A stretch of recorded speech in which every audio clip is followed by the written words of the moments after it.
جناب سروی سختی رحمت اللہ علیہ نے بڑی تربیت کی تھی حضرت جنید بغدادی کی، بڑی بڑا پیار سے انہیں سجایا سوارا، بانجے بھی تھے، مرید بھی تھے۔ اور جب مکمل ہو گئی نا تعلیم تو حضرت سروی سختی رحمت اللہ علیہ کی خواہش یہ تھی کہ جنید بغدادی واعظ کیا کرے، تقریر کیا کرے۔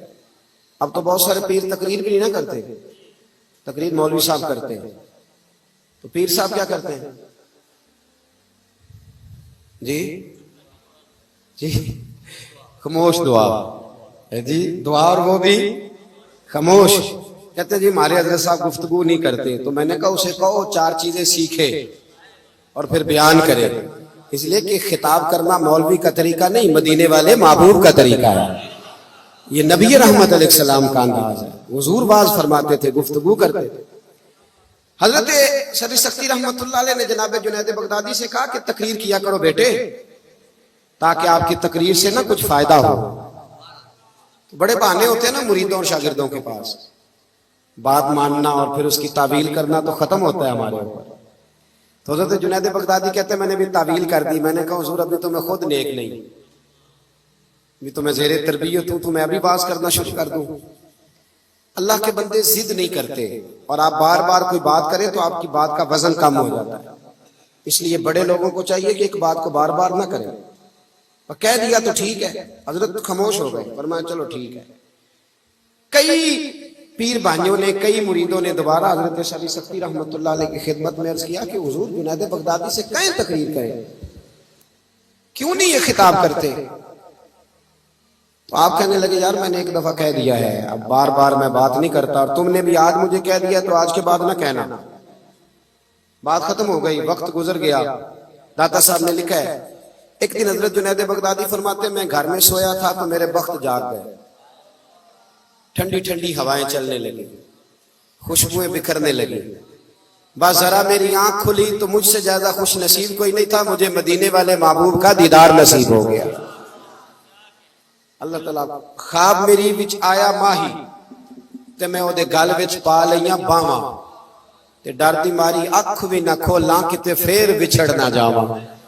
فرماتے ہیں کہ حضور کا دیدار نصیب ہوا، مدینے والے محبوب نے بڑا ہی نوازا، بڑا ہی نوازا، بڑا دیا حضور نے۔ اور جاتے جاتے نا، توجہ ہے نا میری بات پر، کہتے جاتے جاتے نا حضور ایک جملہ ہلکا سا جملہ حضور فرما گئے جاتے جاتے، تیرے آگے ہیں یوں دبے لچے فصحا عرب کے بڑے بڑے، کوئی جانے منہ میں زبان نہیں بلکہ جسم میں جان ہے۔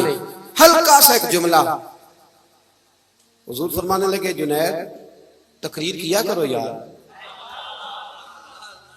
تقریر کیا کرو یار، کیا حرج ہے، بات کرنی چاہیے۔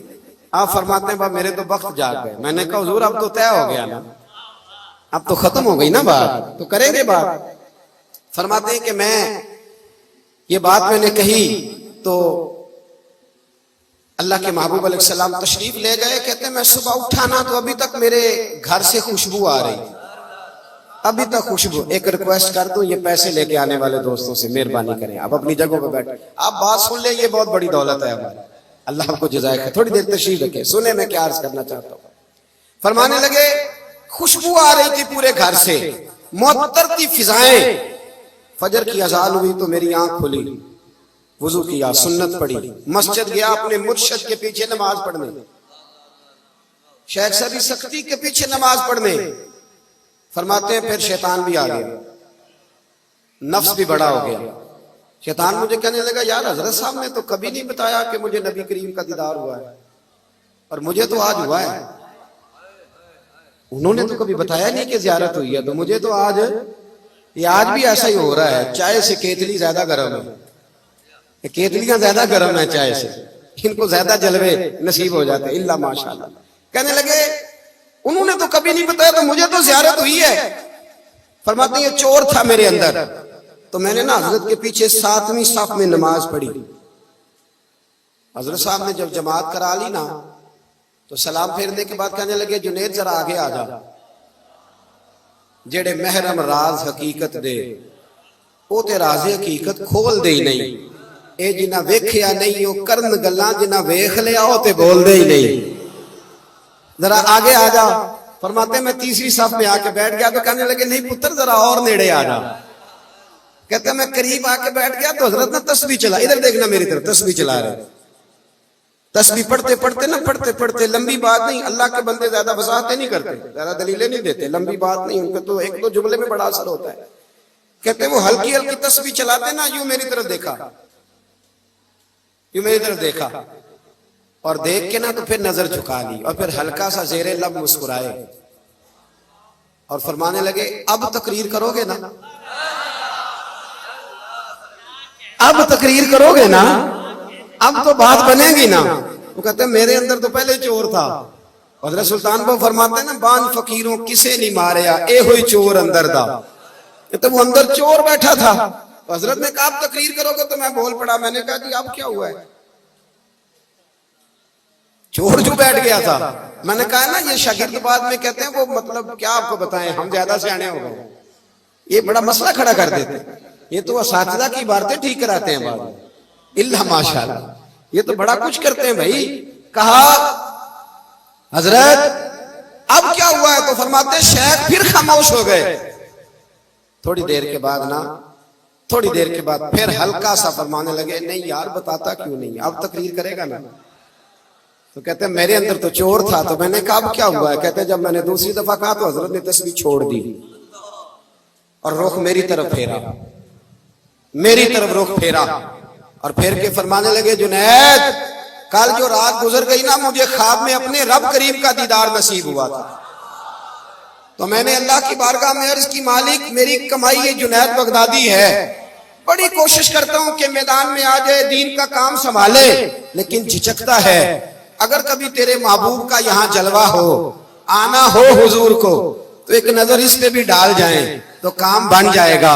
حضرت جنید بغدادی فرماتے ہیں جب شیخ نے یہ کہا نا تو میں نے اللہ اکبر کہا, کپڑے میرے پھٹ گئے, پگڑی میری اتر گئی, اور میں مرشد کے قدم چومنے لگا, اور میں نے رو کے کہا بابا معاف کر دے, مجھے تو اب سمجھ آئی ہے میرے اوپر جو میرے محبوب نے کرم فرمایا ہے وہ بھی تیری برکت سے فرمایا ہے, وہ بھی تیری وجہ سے فرمایا ہے.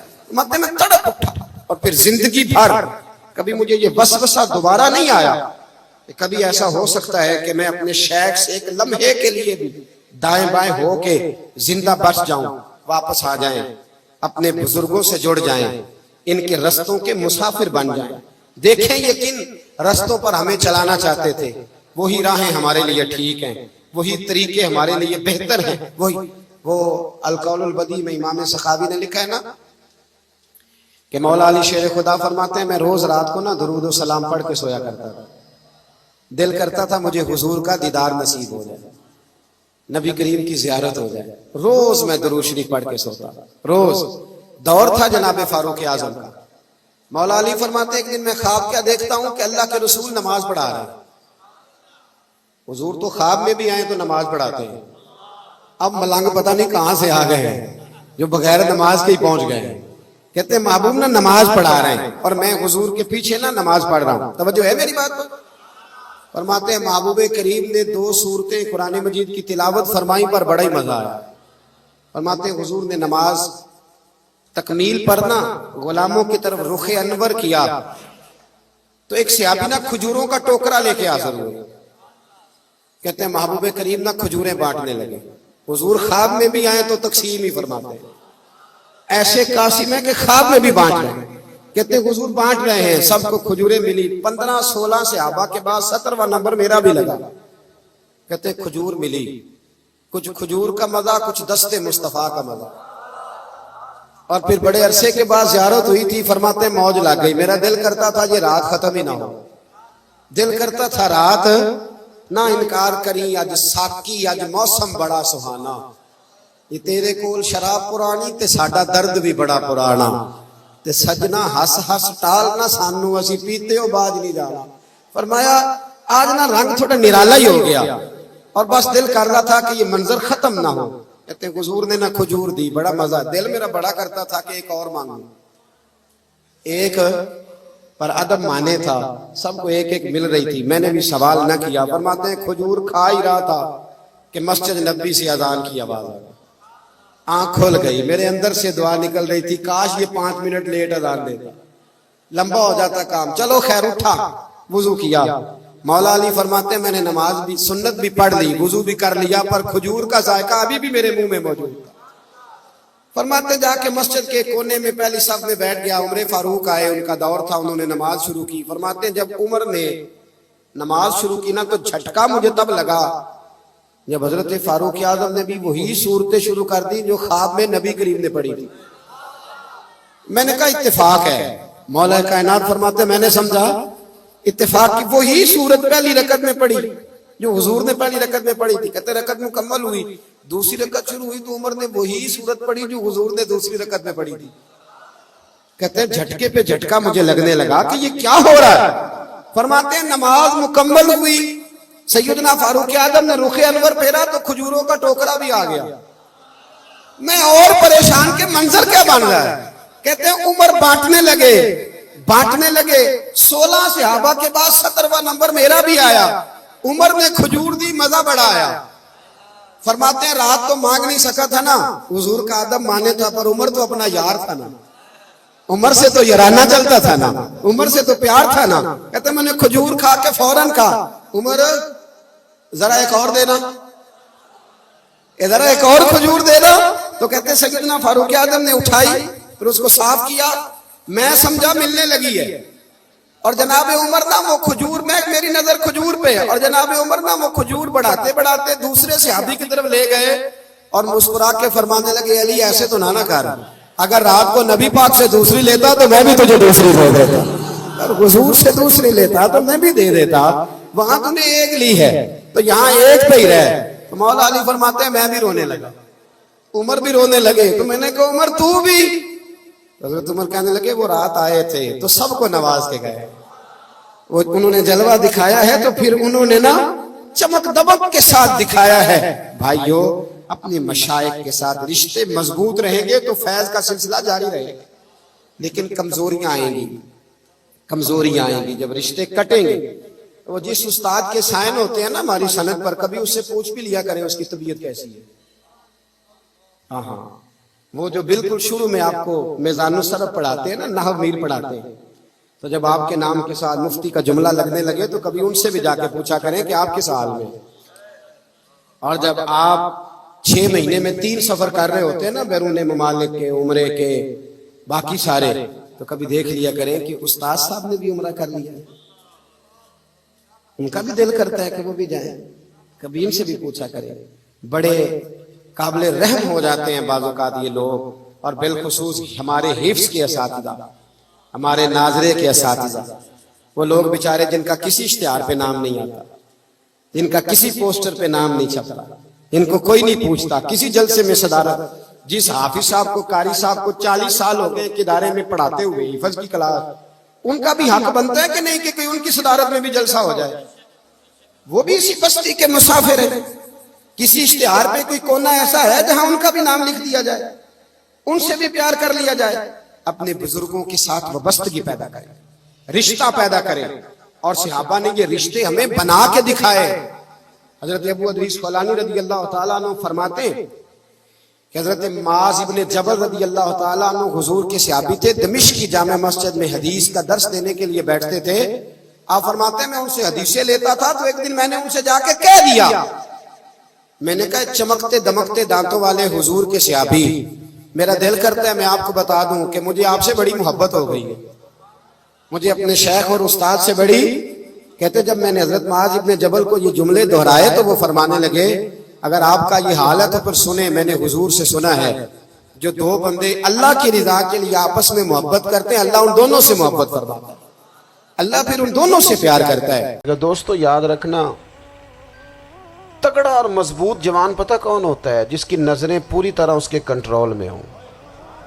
یہ علامت جوانی ہے. جس آدمی کا پوری طرح 2 لوگ دنیا میں کبھی کوئی کارنامہ سر انجام نہیں دے سکتے, ایک جو حرام کھاتا ہو, ایک جس کی نظر ناپاک ہو. محمد بن قاسم جب یہاں آئے تھے نا تو ایک دن بڑے پریشان تھے, تو ایک بزرگ کہنے لگے آپ کیوں پریشان ہیں؟ کہنے لگے راجہ دہر سے مقابلہ ہے اور ہماری فوج تو سندھ کے رستے بھی نہیں جانتی, زبان بھی نہیں جانتی, لڑیں گے کیسے؟